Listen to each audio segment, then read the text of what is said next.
The Yakima City Council has been looking at ways to save and boost revenue during the 2023 to 24 budget to avoid a projected $7 million shortfall in the general fund for 2025 to 26.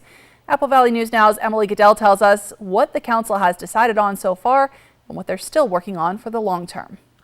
The city of Yakima isn't in a financial crisis right now, and most of its potential budget cut decisions are a long ways off. But there's an iceberg, and we got to think about changing course. Otherwise, when we hit the 25-26 budget, we will have a financial crisis that we're going to be dealing with. That's why departments that rely on the general fund have identified ways to cut 10% of their expenses. When it comes to police, some cuts have already been made. The in-home detention program has already been eliminated because that employee left. The services manager position was already eliminated this year. But what to do with vacant police officer positions and potential fees for fingerprinting services and the crime-free rental housing program is still on the table for next year. And as for the proposed closure of a fire station on the west side of the city, we're not saying close the fire station tomorrow. What we're saying is, unless we change the game, we're going to be talking about closing the fire station next year. Whether the council wants to talk about that or not,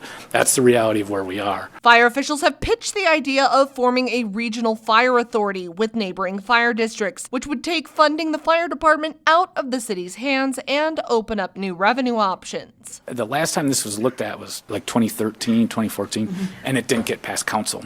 So it hasn't been really tested by the voters yet, but it would have to be voted on and approved by the voters. When it comes to parks, there's no plans to close Franklin Pool or the Fisher Park Golf Course. But they'll need to explore other options to fund summer programs like Beyond the Bell and concerts and movies in the park. I think there's a bank out there that would be happy to write a check for $4,800 for Friday night movies. I think there's so many giving people in our community that love doing these things and want to do something to be part of the city. Most of the potential budget cuts are for positions that have gone unfilled for years, often due to a lack of qualified applicants. But the impact to city operations, it's going to be not as fast as it had been previously when we were fully staffed. However, the council also plans to look into revenue options like instituting admission tax or impact fees that could reduce the amount of cuts they'll have to make in the long run. In Yakima, Emily Goodell, Apple Valley News Now.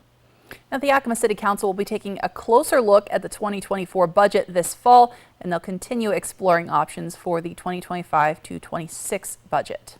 City Council